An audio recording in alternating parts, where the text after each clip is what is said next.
So you heard a little bit from Jackpot at the beginning of the league, and Popgun, a lot of us had doubted Jackpot's actual true strength and whether or not they'd be able to stack up, but earlier today, they sure proved it. As far as North America is concerned, Jackpot has always been seen as the little brother.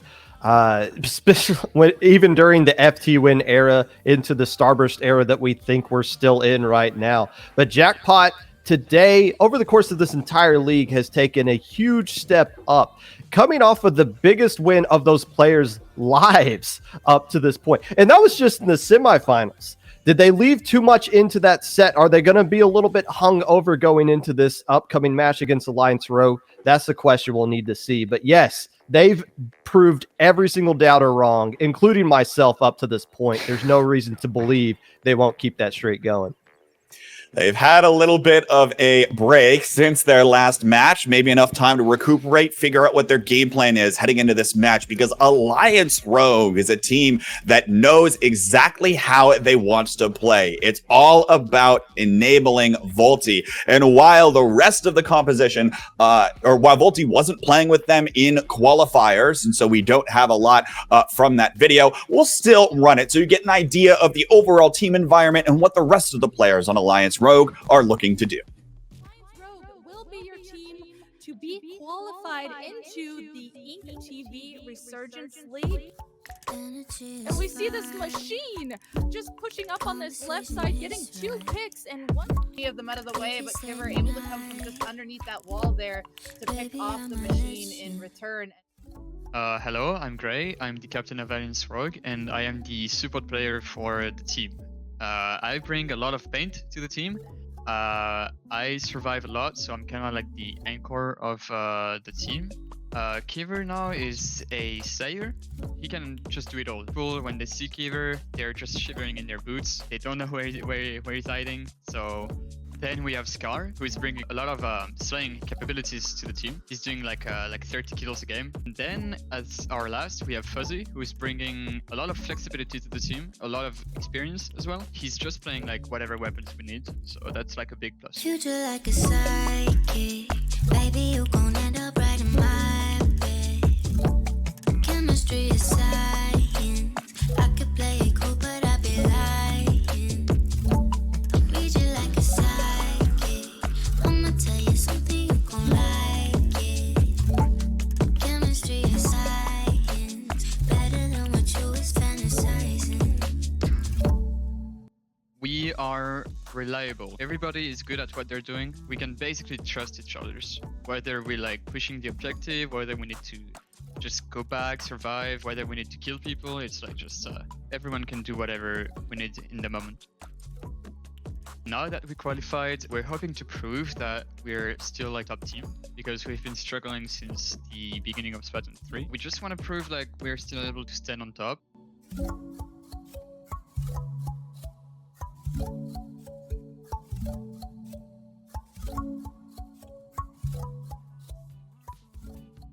Alliance Rogue with a very telegraphed playstyle here overall, Brush, and it looked like they weren't fully able to find their footing versus Crush Soda earlier. How much stock do you put into their struggles earlier today?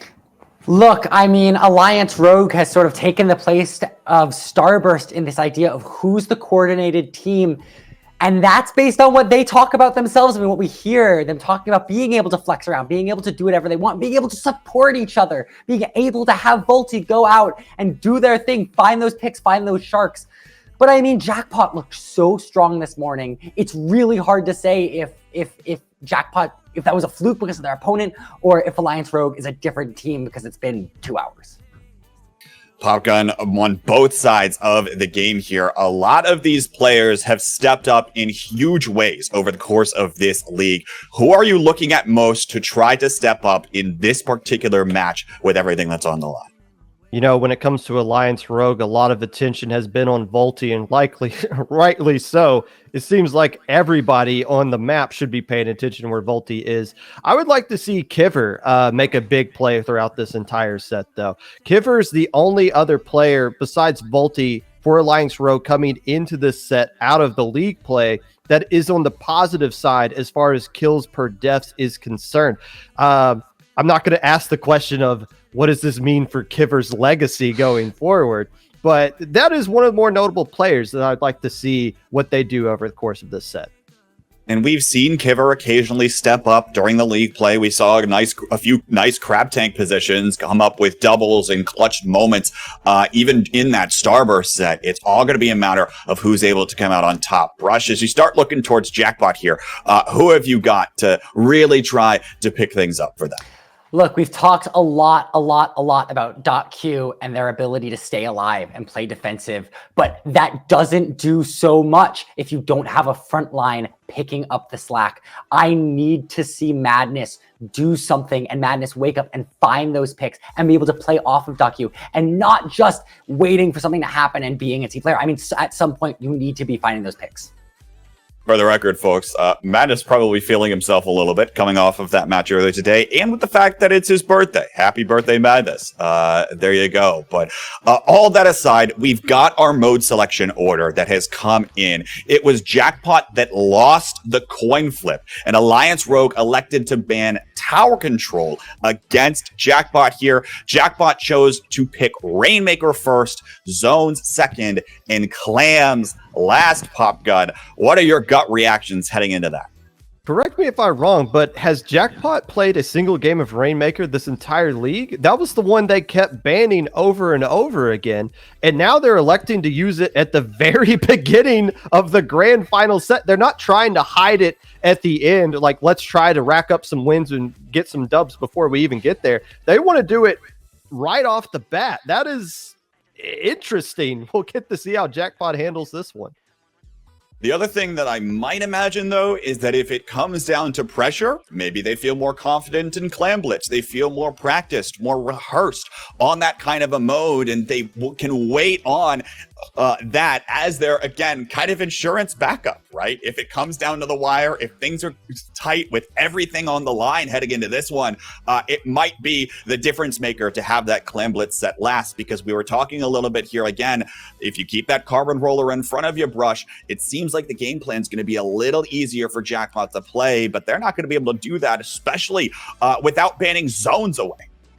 Yeah, and I mean, holding that safer pick, that Clam Blitz to your third set is really a choice, especially because assuming that they can't take Rainmaker, they're going to have to find their footing and find their momentum maybe midway through splat zones, which can be so hard to do, especially when you're looking at these individual 5-minute games, waking up and finding opportunity when you're already on the back foot being locked out. So I really think it's going to come down to game one here of Rainmaker. If Jackpot is feeling good because they were feeling good this morning and they hit a brick wall here early on, they're not going to be able to move through, and they can be dead in the water from a single game of Rainmaker under Toe Spillway. Well, we'll see what that is. Brush, it sounds like you might as well just continue on with your thoughts there. Who do you think picks up the first set victory? Look, this morning I was saying that it was going to be Alliance Rogue taking the whole set, and I think Rainmaker is a great place for them to start out. I see Alliance Rogue taking this one. Popgun, what are your thoughts heading into this? I like the first two sets for Alliance Rogue. However, I like Jackpot's momentum a little bit better, especially with how they've been playing this morning. I think they are the hotter team right now. They win the first set. It's going to be all about Jackpot trying to find that momentum and being able to capitalize on it. Will they be able to roll 777s? Well, only time will tell as we get set for this match. Nine and Zach are on the call once again to lead us through grand finals of the InkTV Resurgence League. Folks, we just woke up from a fever dream, and we have arrived at a grand finals match that has been written in the stars. Europe versus North America here. Jackpot, the team that has been on a meteoric rise and always played second fiddle against one of the most stalwart teams composed of players who have been dominating this game for over 5 years. Zach, you couldn't script it any better here, and I'm so happy that these two teams are here. They're prepped, they're sharp, and our analysts did a fantastic job of setting the stage. Yeah, speaking of analyst discussion there, Brush mentioned that game one of set one here was going to be very pivotal for pace setting for both teams, starting with Rainmaker Undertow Spillway here. So definitely a map and mode that can get out of hand quite quickly. We've seen a couple of knockouts on here, but typically getting past that uninkable bridge at the very top left once you've gotten to that checkpoint, whether you get to that one or the one on the right-hand side. It's kind of split 50-50 and is somewhat situational. However, they also talked about Popgun specifically bringing up the fact that, you know, if it does make it to a set 3, that could lend itself a little bit more to Jackpot, both from a momentum standpoint and also just how they've been able to play Clam Blitz as a team. And the curious piece here, it was already noted about the Rainmaker bit, so I won't harp on that, but one of the things that Jackpot does so differently from Starburst, for instance, kind of looking at how Starburst versus AR played, is that Starburst doesn't have a true go up and fight 'em type player akin to a Leafy for Jackpot or for a Volti on Alliance Rogue side here. They tend to try to move up a little bit. Their assist rates are off the charts. That's how they work up together, build their specials, and cycle from there with lots of stability. Both of these teams have a couple players who really their whole role is to go up and make some carnage, and then the rest of the team moves up with them in that fashion. So we haven't really gotten to see two teams at this caliber with players of that caliber making these plays happen. Folks, we are getting started right now. This is your grand finals, set number 1, game number 1. No funny business here. Take a look. It's AR versus Jackpot. We got a lot of Splash-O-Matics, a lot of buckets, and Volti running it right out with that Carbon Deco. Yeah, you can see just how serious they're taking it. I want to note, too, that Alliance Rogue, both of their Splash players are using double mains of swim speed up as well as that stealth jump. So they are trying to get back into the action as quickly as possible. They are trying to win those fights. They're trying to bulldoze through any small path of ink that they get. And, of course, as you can see there from Gray, build up their crab whenever they can, but they get out-dueled on that special by .Q. .Q just barely avoiding the charge of Fizzy Bomb there, as it's going to be Jackpot picking up the Rainmaker first. It looks like they've gone to the right-hand side and just in front of the pedestal. Once again, they will fall. They may, though, with a pick, and with it being a 3-on-3 situation, have a chance to recontest. Yeah, it was an interesting decision there. Maybe they felt that it was a little too close to let slip through their grasp, but only Scar was up on the other side, and you had a player there ready to engage Scar. By going this way, you gave the respawning AR just enough time to get in, send somebody down, and now you're actually on the side you probably wanted to be as well. Matt is doing a fantastic job holding against Volti there. I feel like Volti clears that 9 times out of 10. Madness getting that is going to slow down this AR push. It might outright just take it out altogether. Jared going to secure the pop. Q and Kid are going to dance around in the middle as the jumps come back through. Both sides, Zach, you've already seen try to use a crab, sneak somebody up there, but so far, the big unforced error hasn't been made by either of these teams.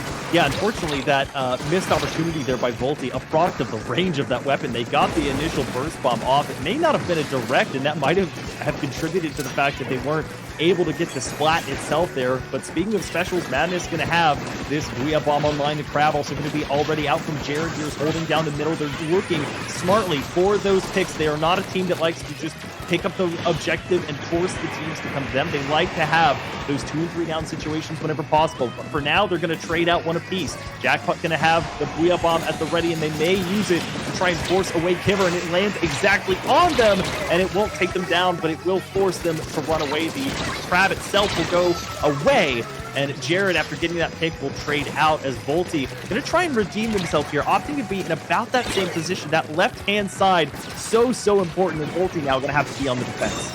Yep, and once again, they opt to try to take it to the right side, and they will find nothing for it here. Still have not touched that. You saw that the last 2 members of AR on that defensive side had to go all the way back there, gave up so much space, so I don't blame them for thinking that that right side was open here. Now they've finally taken 2 members out. The 2 frontliners are going down. It's just the splashes out there. Kibber, are you at Crab? Of course you are. Jared's going to counter Crab here, but I don't know who they're going to sneak up there to grab that Rainmaker. They might have just stalled this out long enough. If there's one piece that Jackpot can rest their laurels on, they've certainly been controlling the pace of the game for the last little bit. One of the machines is going to go down. Q is going to opt to rotate back.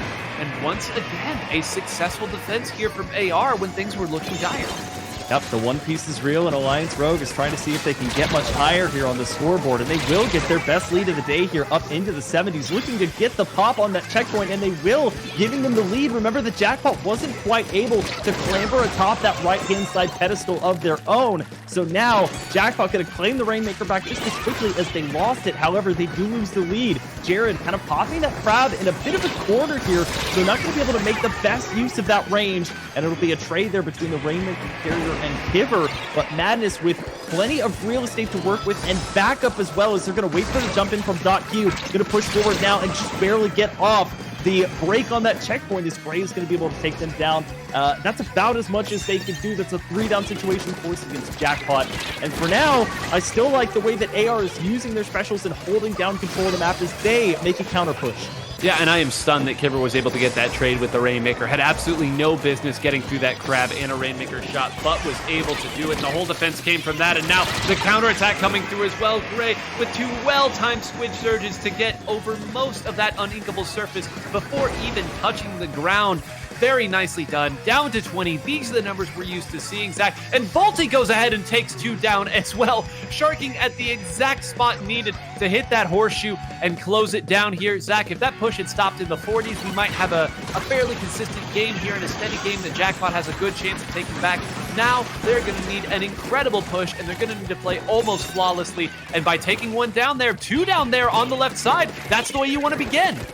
Oh, absolutely. It was going to need to be a game of tower defense, and Volty almost solved it, but now we see .Q trying to extend their best lead of the day. They make it up to 25, but it's going to be a multitude of Ink and specials colliding. It's a 3-down situation and a full wipe, and they're going to press forward. Leafy going to have enough to get up onto the pedestal, and they will. That's a full knockout there from Jackpot, who just moments ago was losing down to 20 to Alliance Rogue, and reverses that on its head, makes it all the way up through that uninkable bridge, and despite all of the carnage, they have the Booyah Bomb in place, but picks up the Rainmaker and makes it through after they go down temporarily, just a few points away from the lead, steal that lead back from them. And as a result of the knockout, it's going to be Jackpot making their way through to steal game 1. Well, listen, folks, everything that we said about momentum, if you watched the earlier set between Starburst and Jackpot, you know Starburst controlled game 1 and what about 9/10 of game number 2? But Jackpot found a way to get that victory with a momentous fight, just Leafy standing on the tower, everybody else respawning, and the rest, they say, is history. And if you're a believer that history repeats itself, AR is in a very precarious position right now, and I want to call out where that last Booyah Bomb was thrown from, because that had to be thrown from a spot that AR either didn't see coming or they just elected to take their chances with the timing of the Rainmaker respawn and see if the pop wouldn't go through. But that was thrown at the exact right spot to take out 2 members as Jared was coming around on the flank. A fantastically orchestrated attack and done at the very beginning. We said it needed to be done perfectly when they took the 2 defenders on the left side out with nobody going down, all that special advantage, all of that momentum. You can take a look right here, Zach. These final 15 seconds, poetry in motion.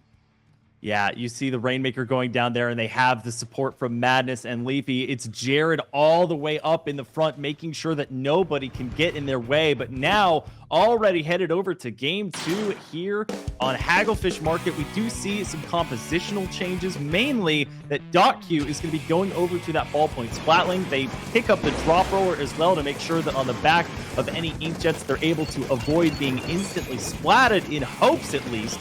And it's going to be AR with that same composition. A quick start here coming out as they already have a crab, but it's going to be Jackpot grabbing the Rainmaker first.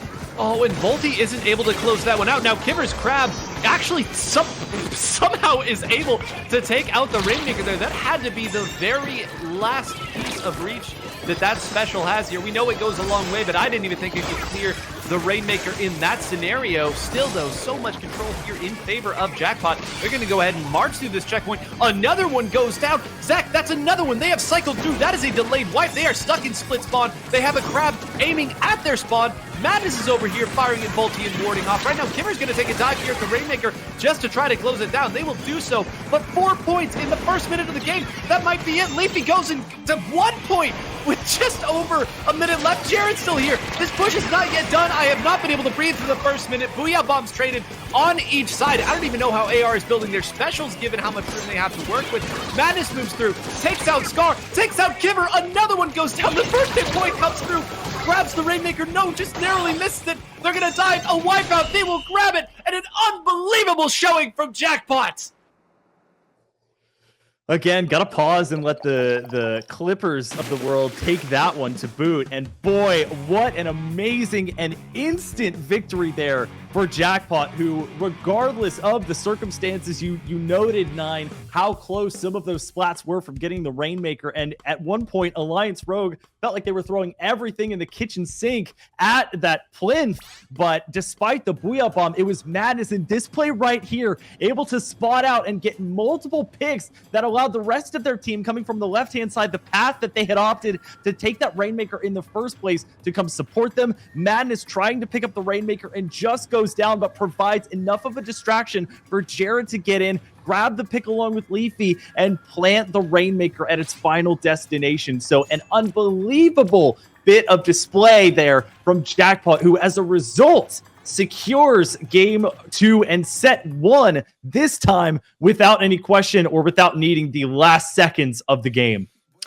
I'll tell you, if the word of the day that starts with M isn't madness, it's certainly momentum. I don't think I've ever seen AR get beaten like that in a single game. The first game goes in the wash, it's whatever. I don't think I've ever seen a team walk over AR like that in that fashion. The game barely lasted 90 seconds. We're going to go ahead and pass it over to our analysts so that we can breathe and they can bring you the picture of what just happened.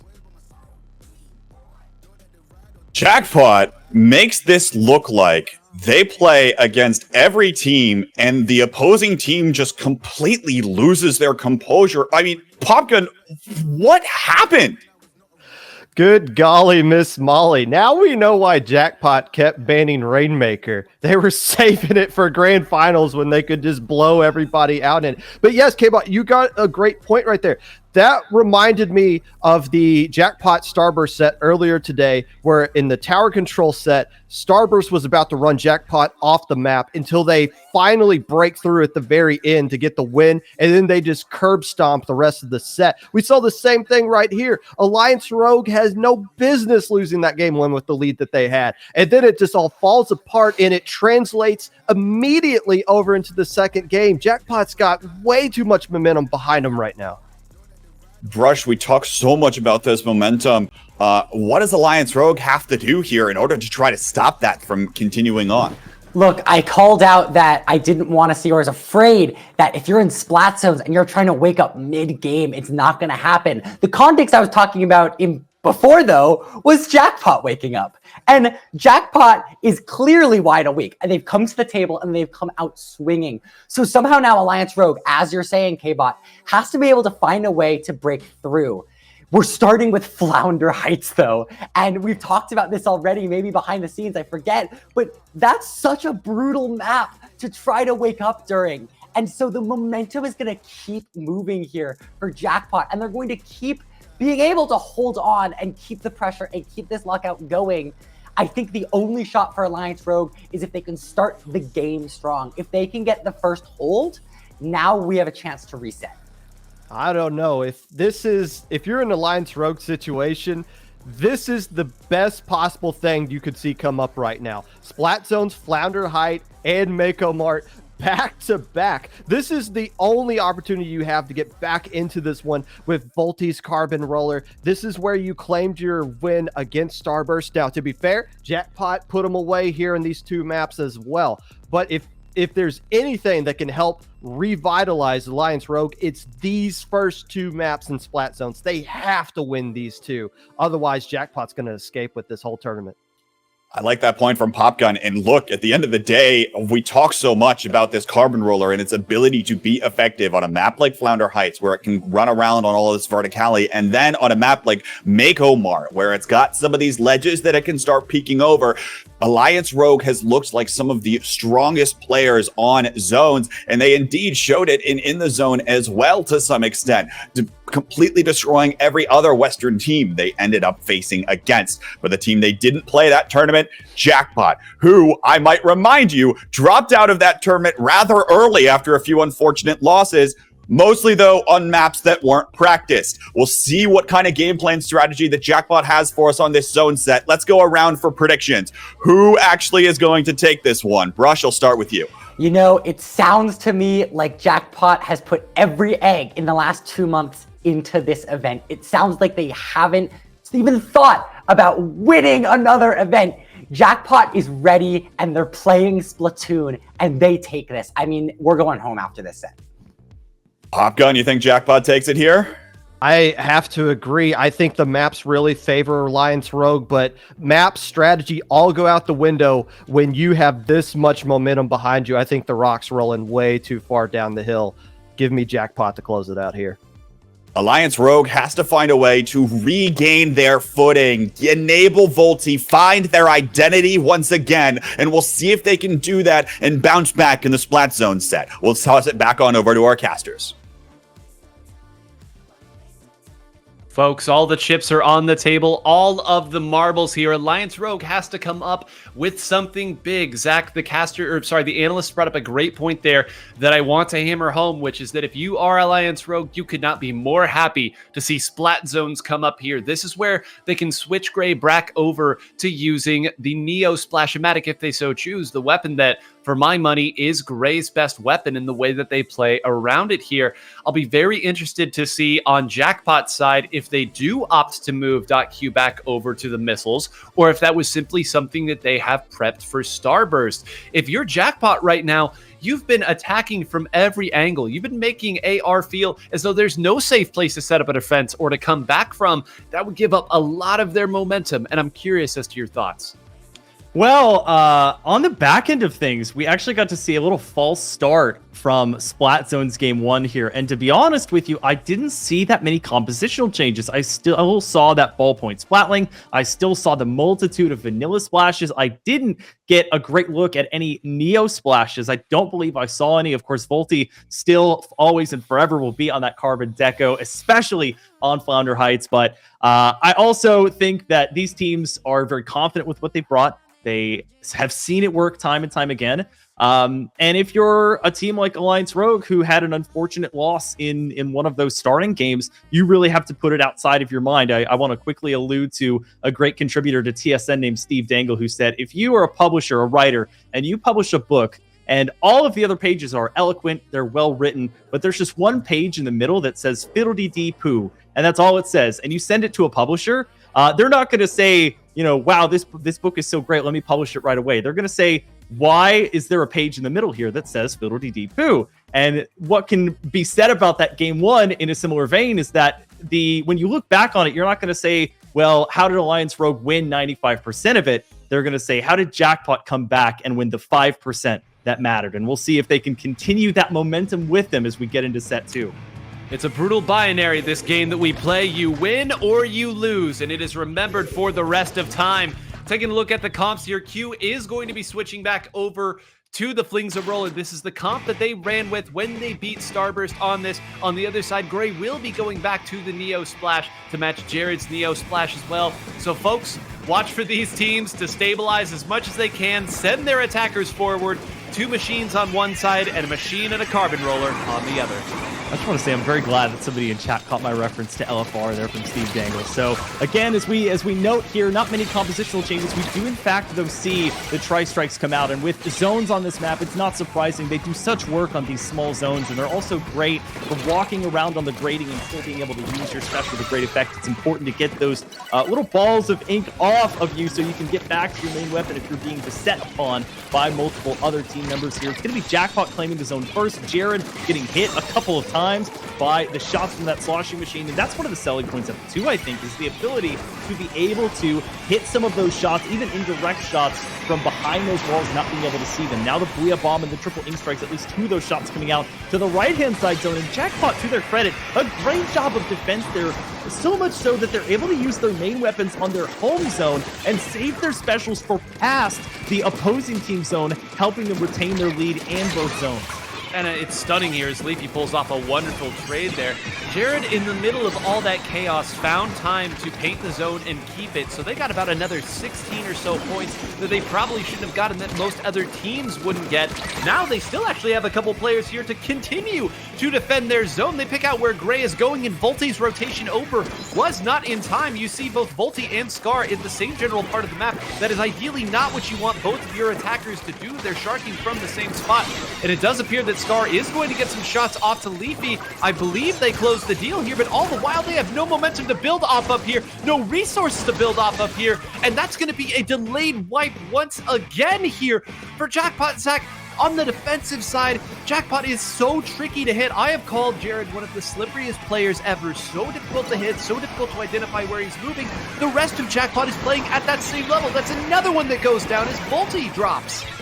Well, and the only solace you can take from that is that you're able, even for just a moment, literally one tick, to give that penalty over to Jackpot. So that buys you another team fight, which it looks like they're already losing here. Scar, one of the 2 players left alive along with Volty here, able to charge up that Booyah Bomb, get it onto one of the zones, and only temporarily take relief as Jackpot doesn't even suffer a penalty now. It's a 3v3 situation as 2 out of the 3 sloshing machines have gone down on the side. It's going to be the 10 missiles coming out and forcing back the members of AR. You can see Volty on the bottom of your screen was marked and couldn't sit there any longer as we've gotten down to single digits. The suction bomb right on the zone is going to temporarily take the zone back for AR, but it's not going to be enough. Just the 1 Neo Splash remaining, and in emphatic fashion once again, as they only give that single tick of a point away.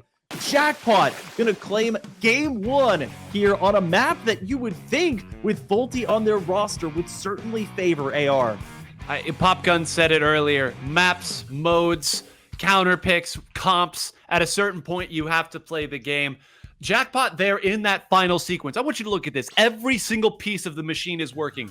Jared continues to paint, just narrowly gets out of the way of that triple ink strike and does not fall down. Continues to paint the zone. And then with all of the missiles that were coming through, Leafy and Madness moved up directly all the way to the left side and then just below, crashing in. Zach, every single role played to perfection really throughout that entire game. But isn't it so nice when we get a microcosm, a picture of what it looks like when everybody is truly playing stride by stride? Well, it makes sense that Gray was the last one surviving there for AR. You know, we've talked a little bit on these broadcasts about the differences between primarily the 2 shooter weapons, the short-range shooters that have that triple ink strike, that being the 10 attack splatter shot, and of course the Neo Splash that we just saw, and the Neo Splash being the less aggressive of the 2. That's the one that likes to pop that special and then get back out of the action, out of the fights, to make sure that they can build up another one quickly to keep that push going ideally, or if not, retain that so that they can start their next push with it that way. But when you're into single digits for your opponent there, you really have no choice but to charge forward here. And they were the last ones surviving. They were not able to help effectively skirmish along with their team, nor were they playing within the optimal range for taking down any of those Jackpot teammates. So unfortunately for them, not able to contribute there when they need it most. The most that they're able to get on that zone is that suction bomb, which, as we've said, only provides that temporary relief. And now, as we move over to our second map, which is going to be Mako Mart for Splat Zones, you do have a 2-zone map go over to now a 1-zone map, that plus-shaped map. And as we get into the team compositions, we'll have to see if any substantial changes happen here, which do often come forward here on Flounder Heights. We'll see if we get any return to normalcy here, Nine. And if there's any solace here for AR, you are moving now to the best carbon map mode maybe in this game's history. We saw it even in Splatoon 2 when nobody was playing it, and now you have arguably the best carbon roller on your team to make it work on the best map. Truly, if Jackpot dominates this one, there is nothing left for them to do. They'll be able to sit it down. Volty diving right forward there is going to be able to get to there. A decisive attack on that side, Zach. Absolutely no time wasted there. Moving through, taking out, and for the first time in a hot minute, this looks like a true moment where Jackpot is going to have to recollect, make some set play, and come back in. Yeah, make a mental note, especially if you haven't watched Volty play before. This is the play that you build a team around here. Is Volty going to get the perfect burst and hit combo there off to get the pick down on, I believe, Madness before they were even able to drop down. Now Jackpot playing a little bit more patiently as you do take a little bit to get back to center on this map, and they're now going to have to expend parts of that triple ink strike to make sure that Jackpot's not coming in. But here comes the counterattack. It's going to be just barely not enough as Gray playing that true supporter role, assisted by Scar, to make sure that they can delay this for as long as possible. But finally, it'll be Jackpot taking things back over here. Madness pushing forward aggressively and unabashedly, trying to get some picks. They have the Booyah Bomb in tow, and they'll end up trading with Volty as a result, not getting it off. However, that is going to be a strong start, and it allows the other two members of Jackpot to hold the zone in the neutral area of this map steady. And if you were curious how fast these teams are playing there, when Gray opted to use those triple ink strikes, I'd wager he had no idea that the members of Jackpot would be approaching that quickly in order to take it back. Now, credit to AR, though, all of this aside, they have once again very adroitly pushed aside the attack from Jackpot there. They cleaned up, got the trades where they needed, and now they have again stabilized and given a nice penalty here. Once again, it's Multi moving through, but Leafy gets away from it there and is actually just going to stay right back up in this same area, not even moving, despite the fact that there is everything being thrown. Maybe should have moved a little earlier than that, but all of those wonderful moves, fights, and holding of that position has given Jackpot once again control of the zone. A penalty has been applied, and they've got Q back in the spot that they would like her. All the same, now it's AR moving right back after what was a pretty scary start here. The only difference between these two teams, Zach, Alliance Rogue has one very clean wipeout of the enemy team. Jackpot has not reached that same height.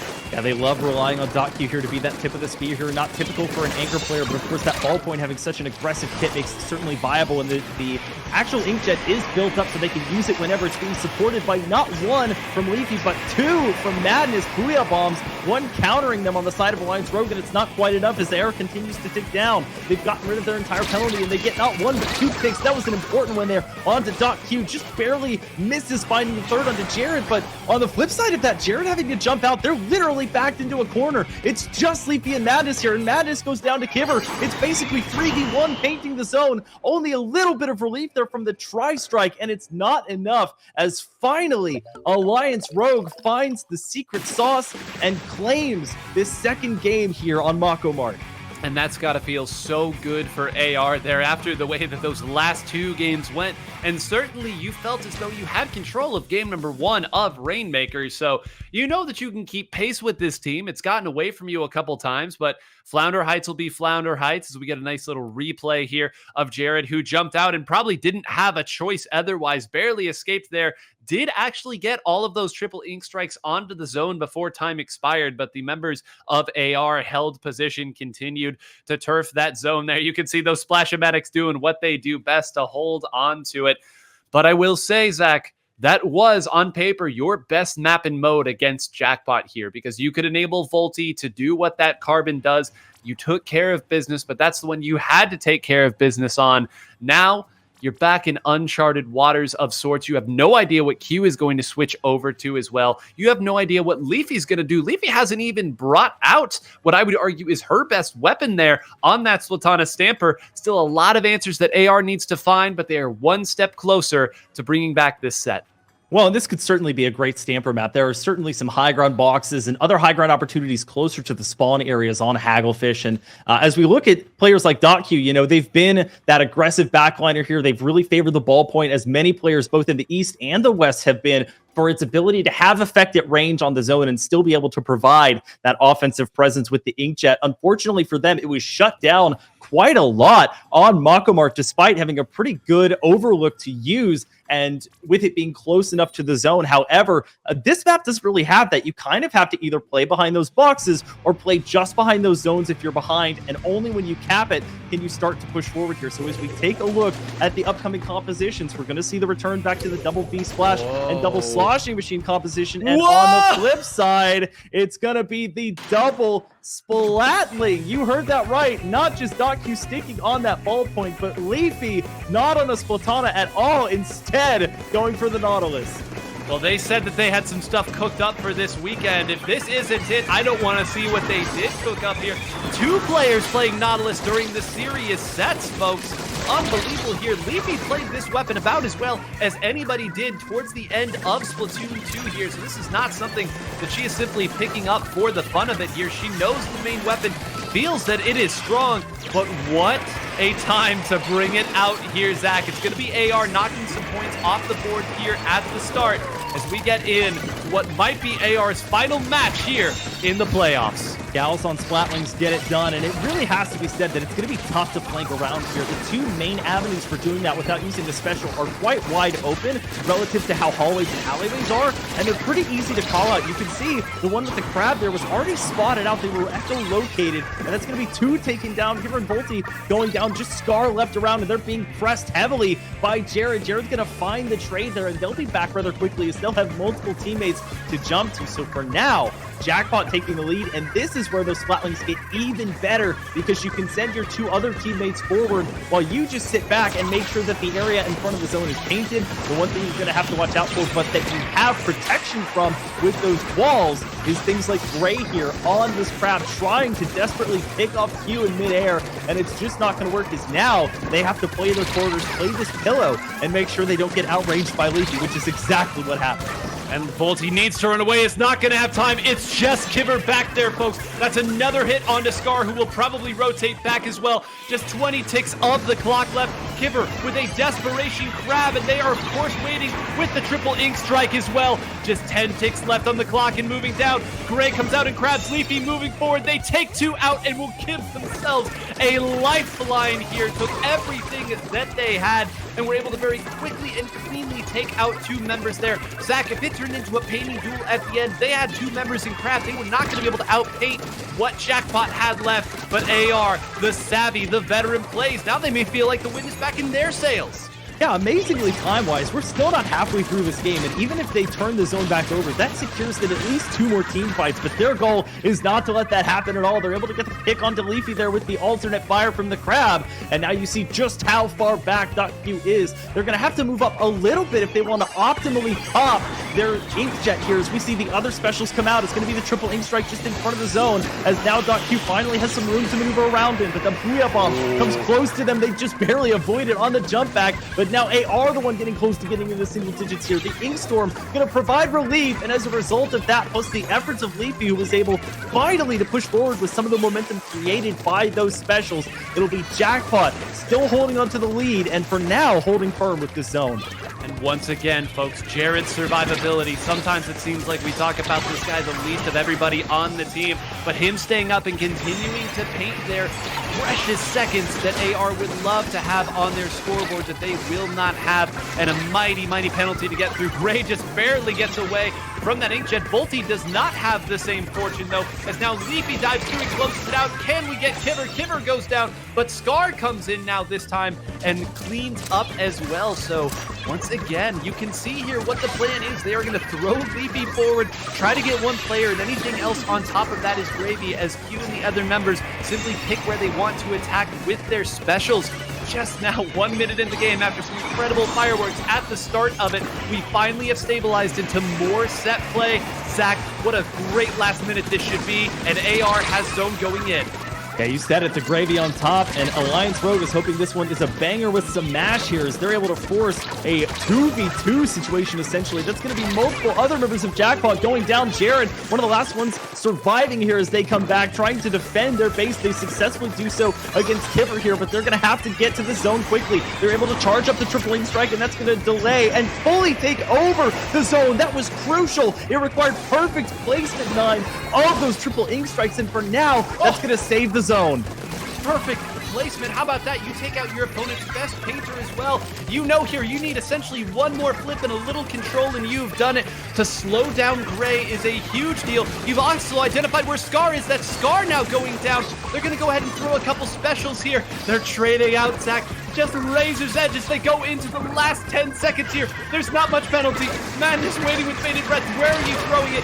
Gray over on that side takes out Madness. Leafy comes in. They've thrown an Inkjet here at the zone. Everybody painting. They're fighting. They're holding. AR manages to hold. Another one goes down. Jared paints. They continue to fight through. 2 down. They're going at it, and Jackpot holds. Jackpot holds. And they have done it, folks, beating every team that Western Splatoon could throw at them over the course of weeks, over the course of sets, over the course of formats, and the gambling gamers have done it. Look at them wave. Look at the elation, Zach. What an incredible set as we crown the champion of the InkTV Resurgence League. Jackpot with an unbelievable hold there. So close that AR was able to get rid of their entire penalty. You can see here, I often say that zones matches devolve into at least 3 players per side, just madly painting the zone. There it is, stopped at 13. The pick there onto the sloshing machine in the zone, and the second one there to the left of the zone helps secure those picks and helps make sure that they're not able to flip the zone back. Of course, if you die on the zone, your body essentially helps paint the zone for the enemy team, and that is a major detriment, perhaps an oversight of just trying to, with that sloshing machine, get close enough range-wise that you can find that pick.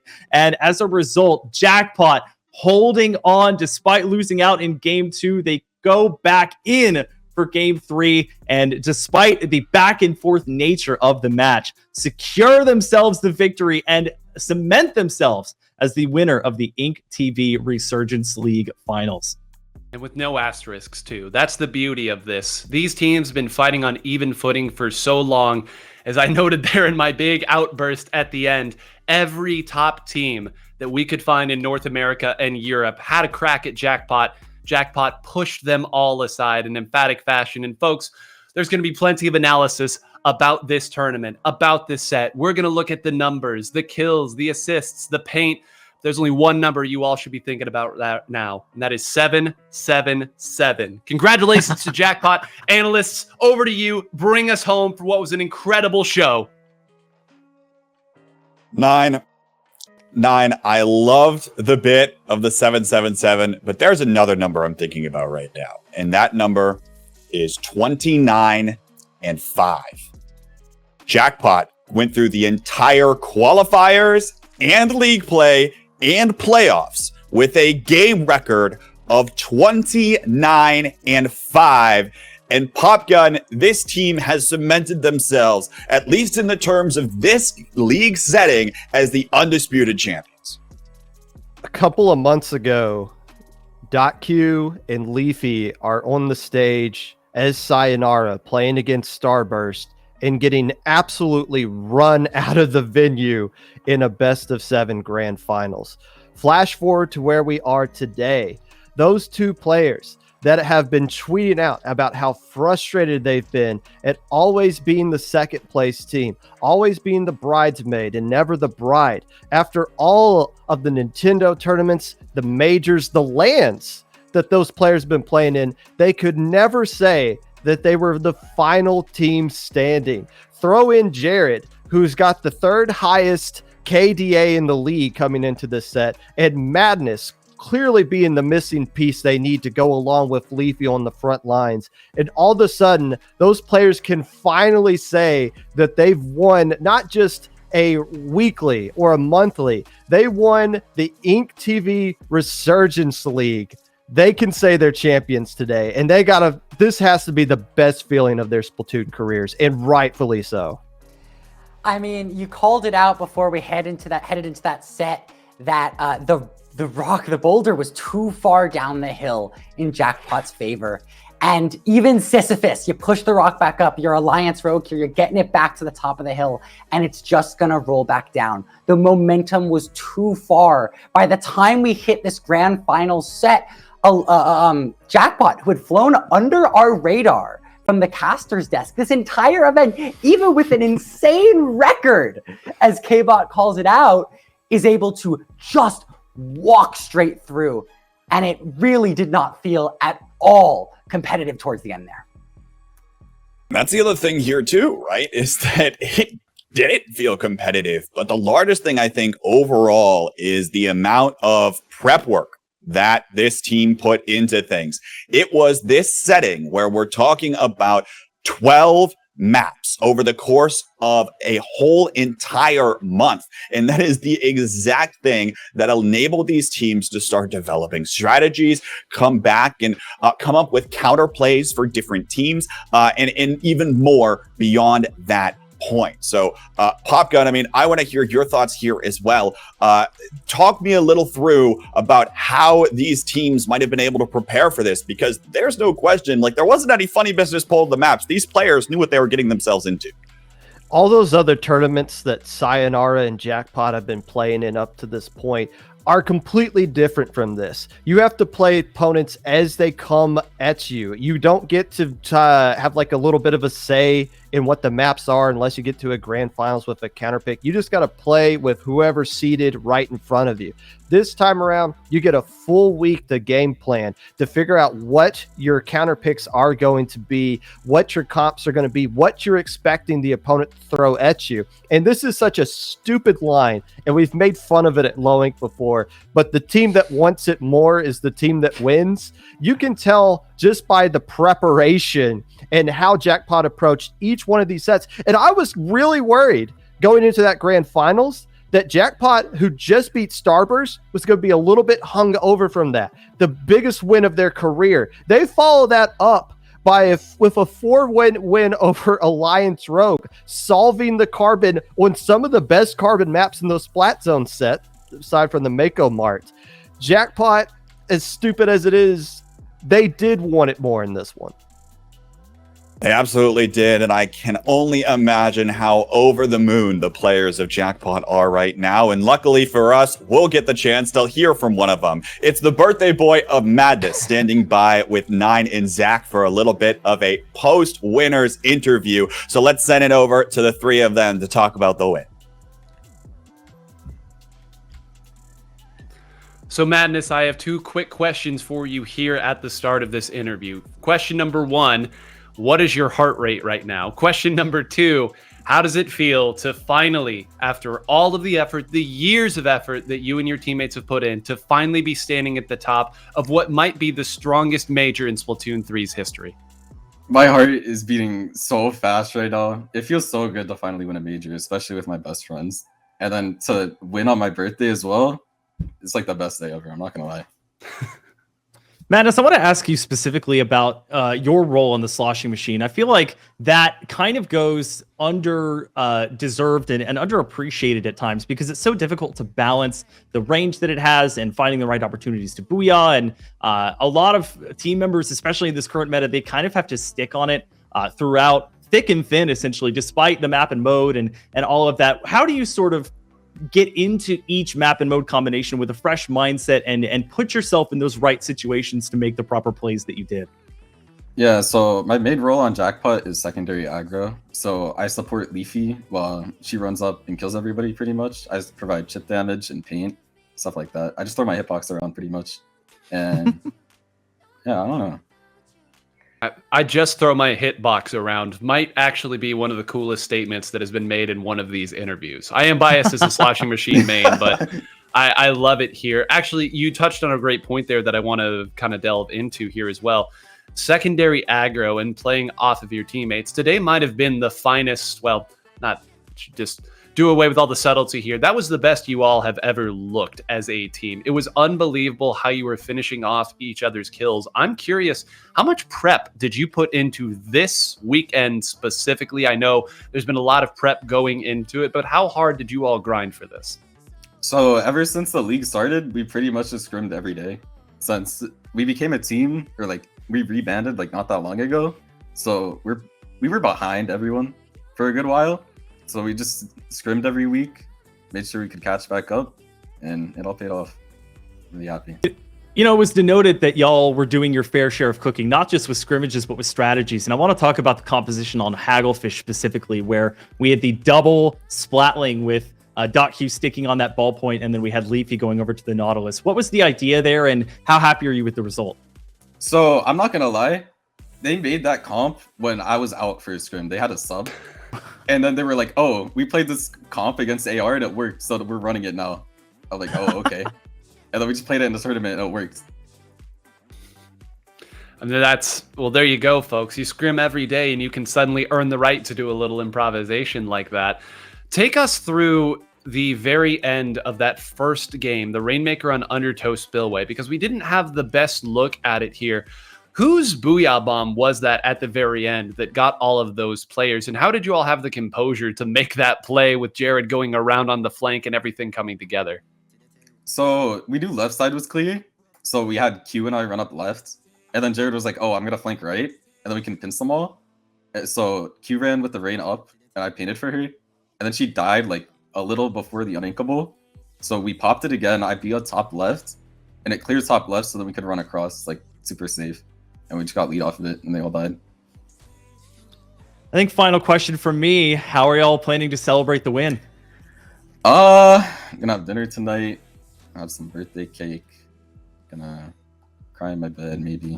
And enjoy something like that. Happy tears, I hope. Yeah, happy tears, I promise.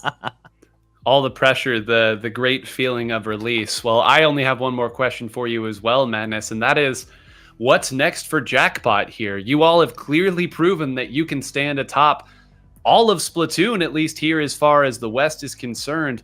You all sticking together? Please say you're sticking together. What are your remaining goals here? Where do things go here for the 777 crew? Expect us to stay on top. We'll continue beating Starburst, AR, all the other Western teams. We'll be the NA champ soon enough. I mean, there you go. If you were curious how confident Madness is, you have earned the right to be as confident as you want here.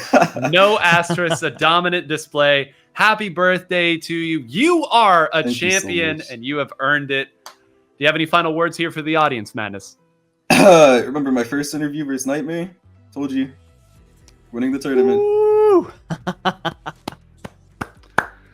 Well, analysts, good luck following that one up here. Thank you so much again, Madness, and we'll pass it back over to you. Well, you heard it from Madness there himself. Fantastic across the board, of course, from the entirety of Jackpot coming away with that victory. Brush, I'll send it to you first. What stands out to you the most here? Look, I mean, the confidence clearly was there. So if it's a game of mental, as long as you think you're going to win it and you're darned sure, that can be all you need. And obviously the team is really good also. But like we talk about mental, we talk about who wants it more, as jokingly as we do. They really wanted it. And they were really sure they could. They really wanted it. You know what? The other thing they want, Popgun, the job isn't over yet, because both Jackpot and probably Starburst will be looking forward to the next potential North American Championship that's coming out at some point. And this sets up an incredibly interesting storyline heading into those sorts of events. If there was rankings that came out today for the West, I honestly have no idea what you would do right now. Do you take the history? Do you take the history of Starburst up to this point? Do you take where Jackpot is right now? And Alliance Rogue seems like they finally figured out what their path forward is going to be as well. It seems like they got their identity. The point is, we are set for parity, and that's something we haven't said in the entirety of Splatoon 3's existence. We got some great things going on here in the West. Going to be a fantastic showing here. And of course, I will say, though, Brush, that's going to do it here for the Resurgence League. Of course, let's take aside the playoffs. Give me your favorite moment reflecting on the league as a whole. Honestly, I really got to go back to qualifiers, because at some point during the league and playoffs, it all sort of clicked and we kind of started to get into the rhythm of it. And there was something fresh and new and absurd about some of these high level, but not the highest level teams, duking it out for a hope to be the odd one into the league. We talk about parity. There's definitely parity down, maybe not this upper 1% echelon, but in the 2 through 5. So I had a lot of fun getting to cast and watch those games. Popgun, how about from you? Best moments coming from the league here? My favorite moments has just been the entire community embracing this league. The conversations that's been going on across all social media, everybody tuning in to when we're doing goofy things like we did last Thursday, watching every single set. It's just been exciting for the entire community to celebrate just competitive Splatoon, this one game that's really dumb when you stop to think about it, but we all love it deep down.